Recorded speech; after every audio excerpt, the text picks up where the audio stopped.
we have one problem here. The problem is the following, that the covariance between two random variables, psi and eta, I'm telling you that this number tells us how dependent psi and eta are, okay?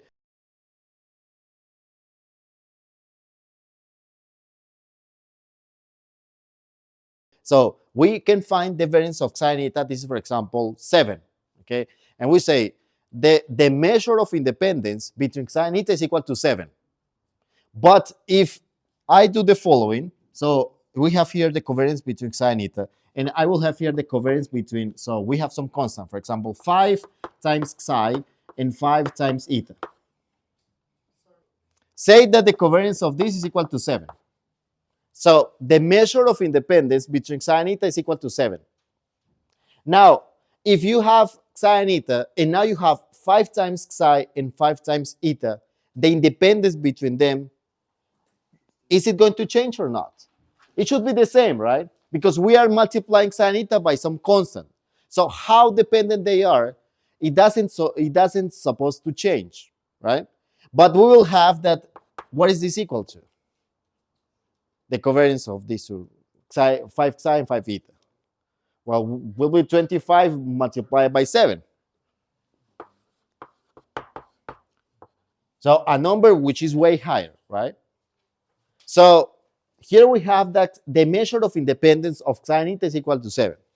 And here the measure of independence between these two random variables is equal to some, so how much is this? 170, right? So here the measure of independence is 7. Here the measure of independence is 170, but they supposed to have exactly the same measure of independence, right? So something is wrong. So covariance is not enough. Yes? Is it clear for everyone what's the problem here? Yes? So we have to do something else. Let's do the following. Let's have the covariance. Let's take this covariance between psi and eta, and let's divide it by the square root of the variance of psi multiplied by the variance of eta. If we do that, then say that the correlation, say that this number, so let's now find the covariance between 5 psi, 5 eta here, divided by the square root of the variance of 5 psi and the variance of 5 eta.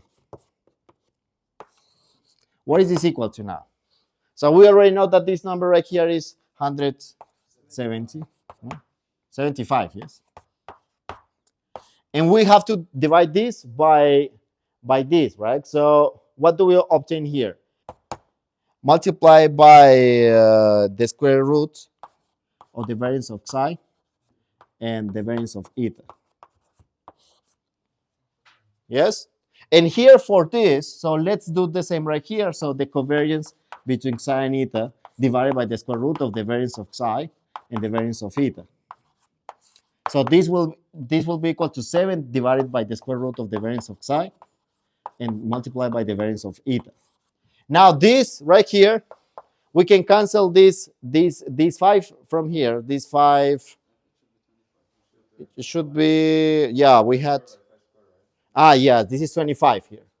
So we can cancel these numbers and we obtain here 7. So we obtain 7 divided by the square root of the variance of psi multiplied by the variance of eta. We had that this number, now the covariance divided by the square root of the variance of psi and eta is equal to this. And the covariance of 5 psi and 5 eta divided by this is equal to the same number that we had before. So now we can say that this number right here, this is, so we multiply this by a constant and we obtain exactly the same value. Okay, now this is closer to that measure of independence that we want to work with, right? And this is what we are going to call the correlation coefficient between psi and eta. So this is the correlation coefficient between two random variables psi and eta, right? And this is the coefficient that you work with in the lab. I'm sure that you've been working with this before, right? Well, at least biologists, computer scientists, no. Well, you will work with this in computer science, in machine learning, all of that. You will have to work a lot with this. Okay, so the definition, right? This is what we call the correlation coefficient. Correlation coefficient between psi and eta is given by this.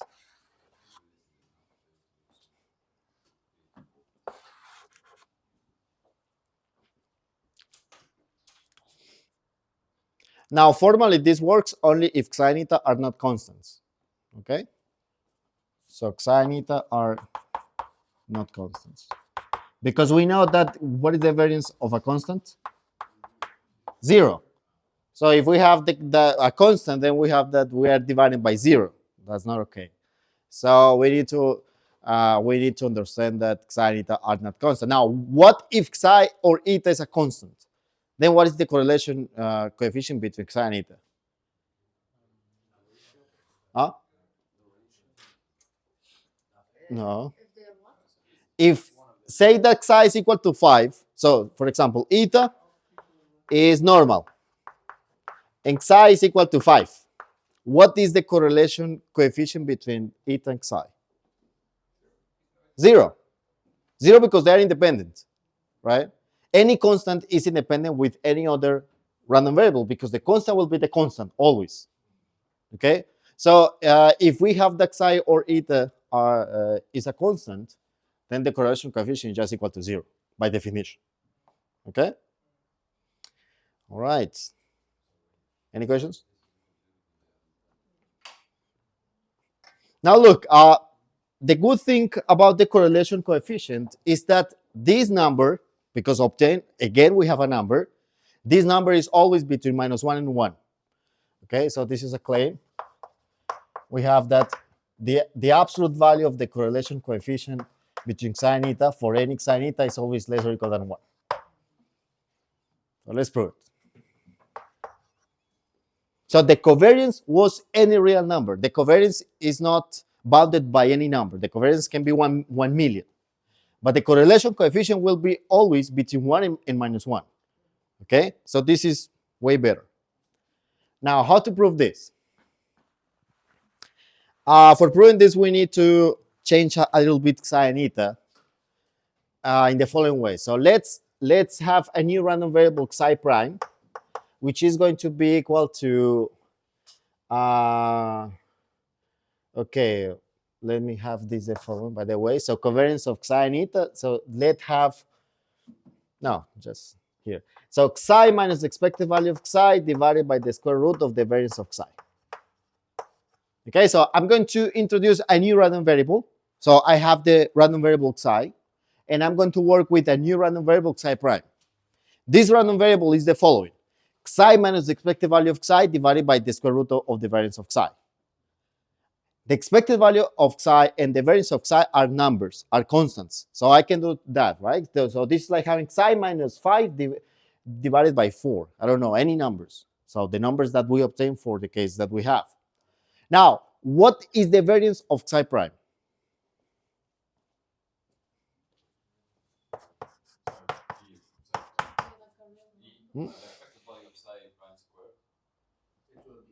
So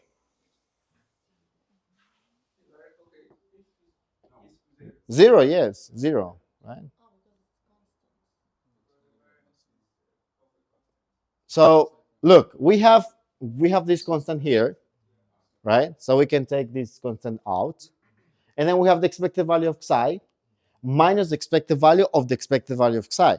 What is the expected value of the expected value of psi? The expected value of psi. So we have the expected value of psi minus the expected value of psi, so 0. So this is equal to 0. Yes? Now, what is the variance of psi prime?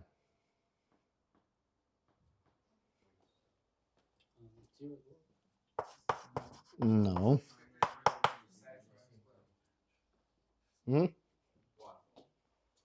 1.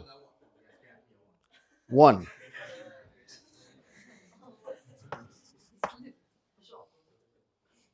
Why? Okay, let's prove this one. Variance of xi minus expected value of xi divided by the square root of the variance of xi. We need to prove that this is equal to 1. So, what is the first step? Yeah, do we have a constant? We need to write it over here, right? And we need to do it square. So this is 1 divided by the variance of xi. Yeah, because we have the square root, so the square will be just the variance of xi. And then we have left the variance of xi minus the expected value of xi. Yes? What is the variance of xi minus the expected value of xi? The variance of xi. Why?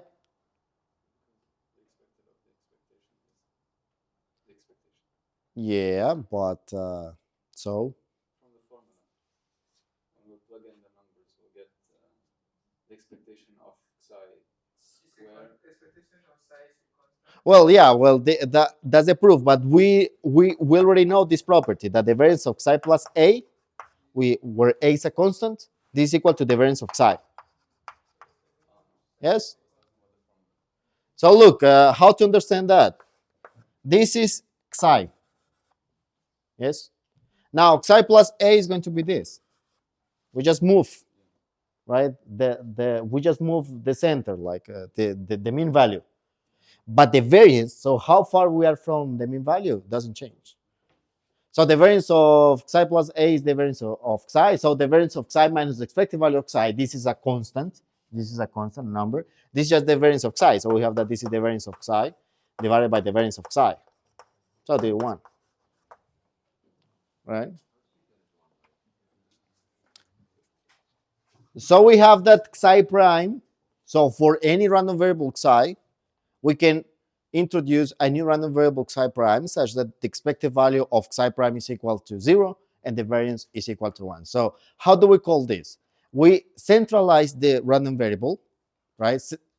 If we have minus the expected value of xi, we call this that we centralize the random variable. So we made it such that the expected value is equal to 0. We centralize it. And we normalize it. It means that we divide it by the square root of the variance so that the variance of xi is equal to 1, right? So for example, we had normal distribution like this, right? So this is normal distribution with parameters, say that this is 5 here, and sigma square is equal to 3, for example, something like this, right?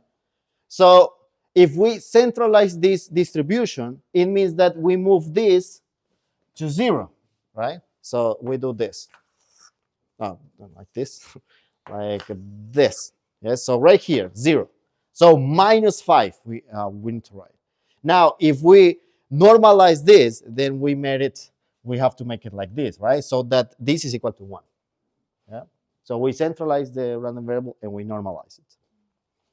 Now that we have that, we have xi prime. We also will have eta prime, and we need to work with that. Now we need to prove this, right? Don't forget that this is what we need to prove. Okay, let's find the variance of xi prime plus eta prime.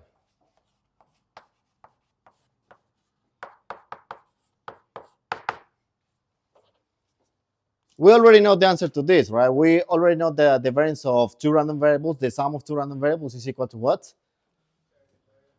So the variance of the first one plus the variance of the second one plus 2 times the covariance between xi prime and eta prime. Yes? Now, the variance of xi prime is equal to 1. The variance of eta prime is equal to 1. So here we have 2. 1 plus 1. Plus 2 times the covariance. Okay, let me write like this. Here we have the covariance of xi prime and eta prime. So what is xi prime? Xi prime is xi minus expected value of xi divided by the square root of the variance of xi. Here we have eta minus expected value of eta divided by the square root of the variance of eta. So what is this equal to? It will be 2 times 2 plus 2 times what? So by the properties that we know, we already know that these constants, we can just take it out, right? So we'll have 1 divided by the square root of the variance of psi multiplied by the square root of the variance of theta. And we are left with the covariance of psi minus the expected value of psi and eta minus the expected value of theta. What is that equal to? So let's see. Okay, so covariance of psi and eta. Then we have minus the covariance between psi and the expected value of theta. Then we have minus the covariance between the expected value of psi and eta. And finally, plus the covariance between the expected value of psi and the expected value of theta.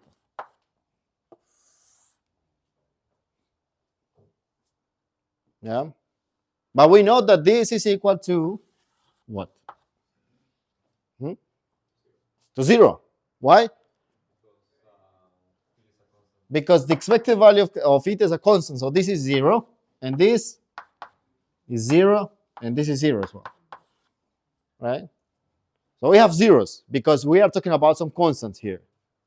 So we obtain that this, actually this, what is this equal to? The correlation, right, between psi and eta. By the way, so sometimes you can see in some books rho of psi and eta. Okay, so, or maybe correlation or maybe rho. I don't know, it depends on the book. So this is equal to 2 times 1 plus the correlation coefficient between psi and eta.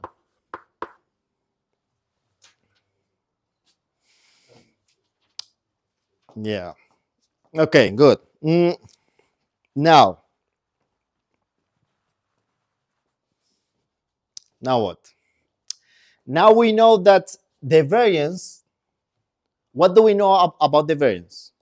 We know that the variance is always, so what are the possible values for the variance? Yeah, so but what is the minimum value that you can have for the variance? 0, right? So the variance is always greater or equal than 0. So this number should be greater or equal than 0. Yes? So this is less or equal than 0, even only if,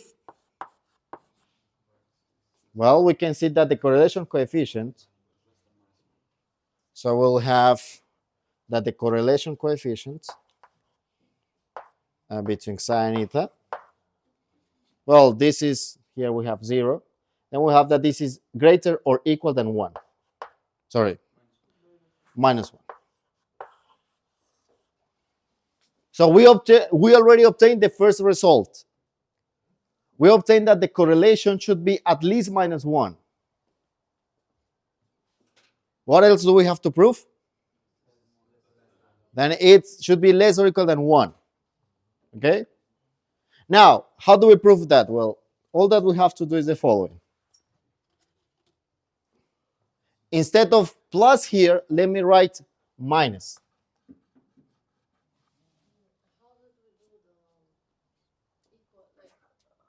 Here? Because here we have equal, right? Yeah. So the variance is always greater or equal than 0.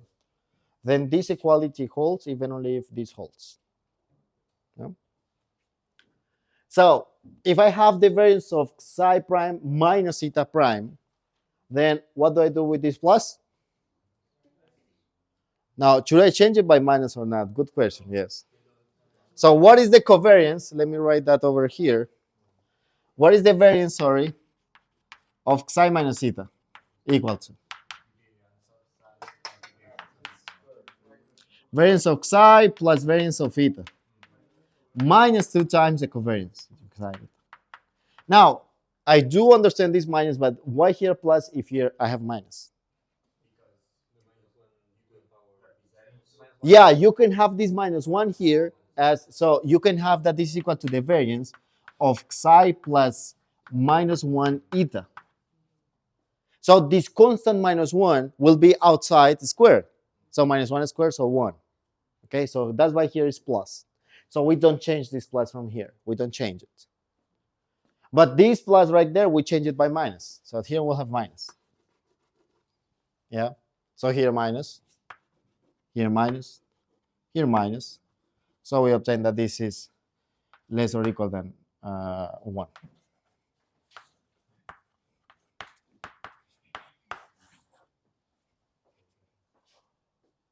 That's it. We prove it. Any questions?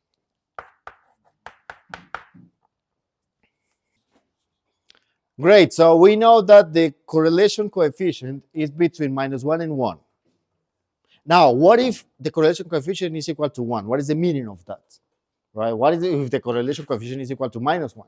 What if it's equal to half? Okay. So now let's answer that question. What if, look, let's say, so what if the correlation coefficient is equal to 1? Then here, okay, let me just, okay, case number 1. Case number 1. The correlation coefficient between sine eta equals 1. Okay? Then here we'll have that this is equal to 1.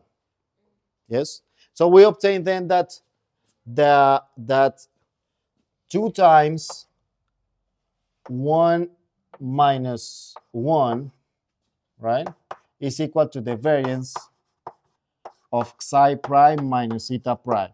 So this is equal to 0. Yeah? So if the correlation coefficient is equal to 1, then the variance of psi prime minus eta prime is equal to 0. Now, what is the variance of psi prime and eta prime? So let me write it like this. So we know that the variance is equal to the expected value of so here we'll have, this is, just give me 1 sec, this one we need to do this way. Yeah, I think so. So this will be the expected value of psi prime minus eta prime minus expected value of psi prime minus eta prime squared. And this is squared like this. Yeah. Okay.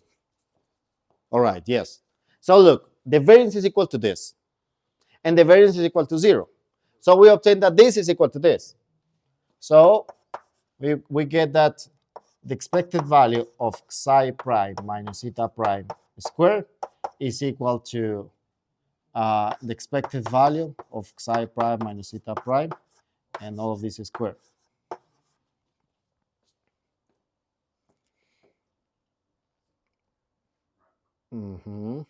Now what? Now what? Okay. What is the expected value of psi prime equals to? 0, right? 0. So this is equal to 0, right? Because the expected value of psi prime, we prove it right here, is equal to 0. So we obtain that the second moment of psi prime minus eta prime, so the expected value of psi prime minus eta prime squared is equal to 0. So look, the expected value of some random variable squared is equal to 0. What conclusion can we make from this? So look, the mean value of a non-negative random variable is equal to 0. When is this possible? When it's always 0, because if we have a random variable which is non-negative, right, and if it goes over 0 at least once, right, so if this is 0 right here, if we go at least a little bit, right, greater than 0, then the expected value is not going to be 0 for sure. So the expected value of this is equal to 0 only in one case, when the random variable itself is equal to 0. Yes, it has to be equal to 0.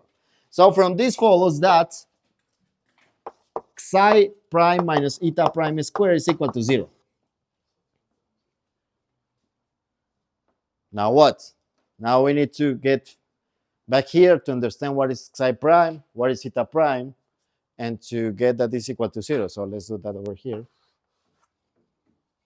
So psi prime minus eta prime squared. If psi prime minus eta prime squared is equal to 0, then psi prime minus eta prime is equal to 0 as well, right? So we obtain that psi prime equals eta prime. Formally, this is not true. Formally, I have to say that psi prime is equal to eta prime almost surely. So the probability that psi prime is equal to eta prime is equal to 1. These are different things. If the probability is equal to 1, it doesn't mean that. So formally, I have to write this. Okay? The probability that psi prime is equal to eta prime is equal to 1. It doesn't mean that psi prime is equal to eta prime. Okay? These are different things. Let me skip that. Let me write just like this. Psi prime equals eta prime almost surely. Okay? This is the definition of AS almost surely. So that the probability is equal to 1. Okay, but these are different things. All right.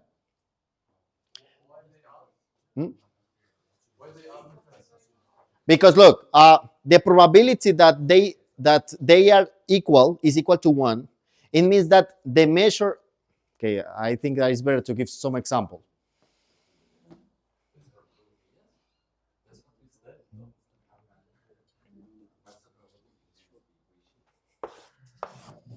Look, take this random variable. So omega fp is equal to 0, 1. F is just the Borel sigma algebra in 0, 1. And P is lambda, the Lebesgue measure. Okay, so look, here we have 1. Here, this is omega. This is R. This is 1. Okay, so look, we have the following random variable psi of omega equals omega. Yes, x equals y. So, but the probability that psi equals some specific number. So, for example, the probability that psi equals half is equal to 0. The probability that psi equals this point, so this point half, is equal to the so here we have half, is equal to the probability measure of 1 point. We already know that the probability measure of 1 point is equal to 0, right? So this is psi. Now, if I have eta like this, here, like this, here I have a hole right here, and I write this point over here. No, I don't. Just let me see. I have psi. Yes. This is eta. Eta is the same than psi, but the difference is that at this point, eta is equal to 1. Then psi and eta are different. Psi is not equal to eta, but the probability that psi and eta are the same is equal to 1, because the measure of the set in which they coincide is equal to 1. That's why in this case, I have to write that psi equals eta almost surely. But they are not equal, they are different. Okay? So that's why, that's the difference. Good question for the test, for the exam, yes. So we have the psi prime equals eta prime almost surely, right? So what is psi prime? Psi prime is equal to psi minus so psi divided by the square root of the variance of psi minus the expected value of psi divided by the square root of the variance of psi. And this is equal to eta prime. Eta prime is, what is eta prime? Eta divided by the square root of the variance of eta minus the expected value of eta divided by the square root of the variance of eta. Yes? I just replaced psi prime and eta prime by the values that we had. And then from here we can see that psi equals, what is psi? Psi will be eta, so the square root of the variance of psi divided by the square root of the variance of eta multiplied by eta. Here we will have minus the expected value of eta here, multiplied by the square root of the variance of psi divided by the square root of the variance of eta,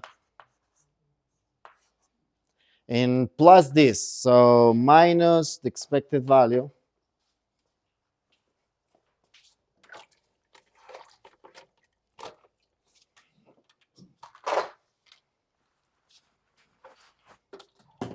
so minus, here we'll have expected value of psi divided by the square root of the variance of psi. But then so we don't have to write this.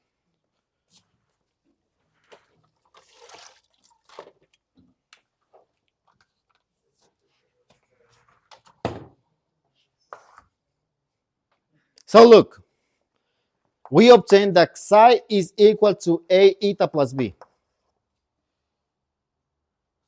A is greater than 0 because we have that A is equal to the square root of the variance divided by the square root of the variance of eta. This is a non-negative real number, right? So we obtain that again, that psi, it will be equal, almost surely, to A times eta plus B. B is a constant. So if we have to draw the graph of psi and eta, it would be like this. So this is eta, this is psi, and the graph will be like this, right? So psi equals A times eta plus B. This is B right here, yes? So if the correlation coefficient between psi and eta is equal to 1, then we obtain that they are linearly dependent from each other. So again, if the correlation coefficient is equal to 1, then psi and eta are linearly dependent. So this is the highest possible dependence that we can have, linear dependence, right? So if psi grows, then eta grows, right? And you will do exactly the same. So what if the correlation coefficient is equal to -1? Then you will have exactly the same, but here, well, not the coefficients, but here you have minus. So if the correlation coefficient is equal to -1, then we have this dependence. So they are linearly dependent, but in a somehow inverse way. So if psi increases, then eta decreases. Okay? And now if the number is close to 0, then they are highly independent. I mean, not highly independent. They are not very dependent from each other. Okay? So this is the highest possible dependence that you can have, linear dependence.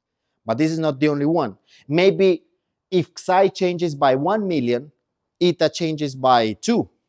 Then they are dependent, but not very dependent, right?